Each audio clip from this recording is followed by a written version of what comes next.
Hello friends, आज मैं बात करूंगा हेयर टिप्स के बारे में सभी तरीके के बालों के लिए। बहुत से लोग बोलते हैं कि हमारे बाल बहुत ऑयली हैं, बहुत ड्राई हैं। हर आदमी इस बात के ऊपर ध्यान देता है कि उसके एग्जिस्टिंग बाल कैसे हैं और उसके हिसाब से वो डिसाइड करना चाहता है कि उसका ट्रीटमेंट किस तरीके से हो जिससे कि उनके बाल अच्छे हो जाए और बहुत लंबे और घने भी हो जाए। अब इसमें आज की डेट में जो ट्रीटमेंट्स होती हैं वो है आपके शैम्पूस, डिफरेंट टाइप के ऑयल्स और मसाज। तो बात करेंगे कि हमारे बालों के लिए ऐसा क्या होता है जिससे कि किसी के बाल ऑयली हो जाते हैं और किसी के बाल बहुत ड्राई हो जाते हैं, आराम से टूटने लगते हैं, किसी के बाल झड़ने लगते हैं, किसी के बालों में बहुत डैंड्रफ होता है। जबकि मेरा मानना ये है कि सभी का शरीर, जो भी इस दुनिया में आए हैं, सभी के शरीर के बेसिक काम करने का एक ही सिस्टम है। तो किसी के बाल ऑयली, किसी के ड्राई, किसी के डैंड्रफ, किसी के हेयर फॉल, किसी के सफ़ेद बाल क्यों होते हैं। मेरे भी सारे बाल सफ़ेद हैं, पर मैंने इसके बारे में बहुत लेट बात करना और सोचना शुरू किया। तो अभी पिछले 2 साल के अंदर मैंने जितना इन्फॉर्मेशन, जितना एक्सपीरियंस किया है वो मैं शेयर करूँगा इस वीडियो में आपके साथ। मैं सबसे पहले अपने पिछले 1.5-2 साल का जो एक्सपीरियंस है वो शेयर करूँगा। पिछले साल सर्दियों के अंदर मैंने बालों को नॉर्मल साबुन से धोना शुरू किया।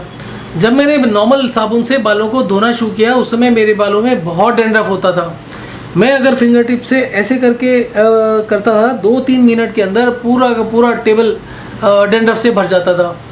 तो मैंने जब ये शुरू किया तो उस समय कड़ाके की सर्दियाँ पड़ रही थी और मैंने एक ही दिन में 2-2, 3-3 बारी साबुन से धोना शुरू कर दिया।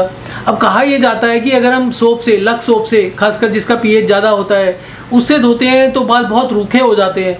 परंतु सर्दियों में, जनवरी में, दिसंबर में मैंने जितना भी साबुन से धोया, इनफैक्ट मैंने फेस को भी धोया, तो जितना मैं साबुन से धोता गया उतने ही बाल अच्छे होते गए और फेस का जो स्किन है वो भी अच्छा होता गया, इम्प्रूव होता गया।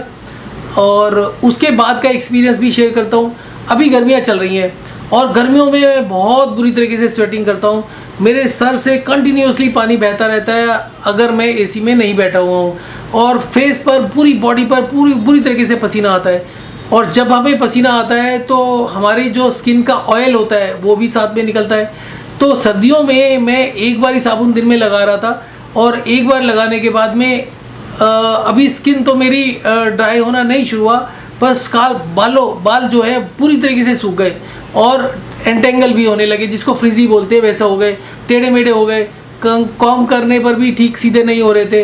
तो मुझे फिर रियलाइज़ हुआ कि मेरा जो स्काल्प है वो भी इन्फ्लेम हो रहा है और जो बालों की जो इम्प्रूवमेंट थी कि सफ़ेद बालों में कुछ काले बाल आने शुरू हो गए थे, वो इम्प्रूवमेंट रिवर्स होना शुरू हो गया। तो बेसिकली वो एक पॉइंट होता है जहाँ पर हमारी जो स्काल्प है वो इन्फ्लेम हो जाती है और इन्फ्लेमेशन होने की वजह से, सूजन होने की वजह से जो हमारी स्काल्प से ऑयल निकलना होता है वो नहीं निकलता और स्काल्प बहुत ड्राई होने की वजह से बालों का न्यूट्रिशन एकदम बंद हो जाता है और हफ्ते के अंदर ही बालों का शक्ल बदल जाती है। तो ये एक्सपीरियंस है सर्दियों में और गर्मियों में। जो लोग ये कहते हैं कि सर्दियों में हमारी स्किन ज़्यादा ड्राई होती है, हमें सोप को कम यूज़ करना चाहिए, बिल्कुल गलत है। आप मेरे पिछले साल के भी वीडियो को देखेंगे, उसमें भी मैंने ये रिकमेंड किया है, क्योंकि सर्दियों में हमें पसीना नहीं आता बिल्कुल भी, स्किन से जो ऑयल निकलना होता है वो बिल्कुल भी नहीं निकलता और धीरे धीरे करके वो स्काल्प में ही जमने लगता है। और जितना हमारा स्काल्प में या स्किन के नीचे ऑयल जम जाएगा, जो नेचुरल ऑयल हमारा ब्लड के साथ में सप्लाई होता है हमारे बालों की, स्किन की हेल्थ के लिए, वो जब वहाँ जम जाता है तो वो स्केलिंग होती है और वही डैंड्रफ होता है। तो वो जब डैंड्रफ का जो स्केलिंग होता है उसकी वजह से हमारी स्किन ड्राई होती है। जब हम साबुन से धो लेते हैं तो वो जो नीचे का डैंड्रफ होता है वो ऊपर आ जाता है और वो दिखने लगता है, चाहे वो स्किन हो या स्काल्प हो।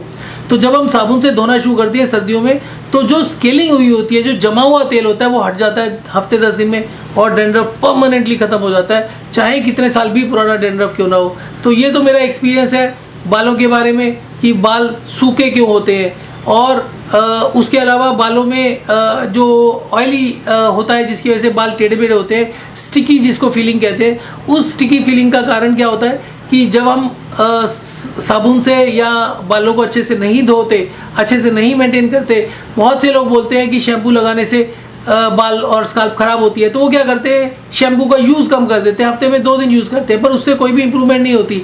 अगर आप बालों को, स्काल्प को नीट एंड क्लीन नहीं रखेंगे डेली साफ करके, तो प्रॉब्लम आएगी। चाहे उसको प्लेन पानी से साफ करना हो, जो इन्फ्लेमेशन होती है, जैसे मैं अभी कह रहा था मेरे स्काल्प में इन्फ्लेमेशन होगी ज़्यादा साबुन के यूज़ करने से, तो ज़्यादा साबुन के यूज़ करने से इन्फ्लेमेशन होती है। जब आप हाथ लगाते हैं तो हल्का सा पेन सा होता है, और उसके अलावा आप ध्यान से देखेंगे तो कहीं कहीं पर जो स्काल्प है वो उभर भी रही होगी, तो वो जो स्वेलिंग है, वो इन्फ्लेमेशन, अगर आपकी 2-3 जगह पर स्काल्प थोड़ा सा स्वेलिंग हो रही है तो इसका मतलब इन्फ्लेमेशन हो गई, ऑयल निकलना नीचे से बंद हो गया, आपके बाल, आपके स्काल्प डैमेज होना शुरू हो गए। तो उस समय आप बालों को धोना, स्काल्प को धोना बंद नहीं करेंगे, आप सिर्फ साबुन का यूज़ बंद कर देंगे 1-2 दिन के लिए, और स्काल्प को प्लेन पानी से धोने के बाद में, बालों को प्लेन पानी से धोने के बाद में हल्के हल्के कॉटन टॉवल से उसको ऐसे ऐसे मसाज कर लेंगे, ताकि जो स्काल्प है, जो डर्ट है, वो पूरे तरीके से हट जाए, और जो पुराना ऑयल निकला हुआ है वो भी हट जाए। स्काल्प से कंटिन्यूसली पानी ऑयल निकलता है, और उस ऑयल की वजह से हमारी स्काल्प की हेल्थ अच्छी रहती है, बालों की हेल्थ अच्छी रहती है, बालों को न्यूट्रिशन मिलता रहता है। अब बालों में जो तेल आज निकल गया, अगर वो स्काल्प के ऊपर है तो फिर वो ड्राइनेस करेगा, वो प्रॉब्लम करेगा।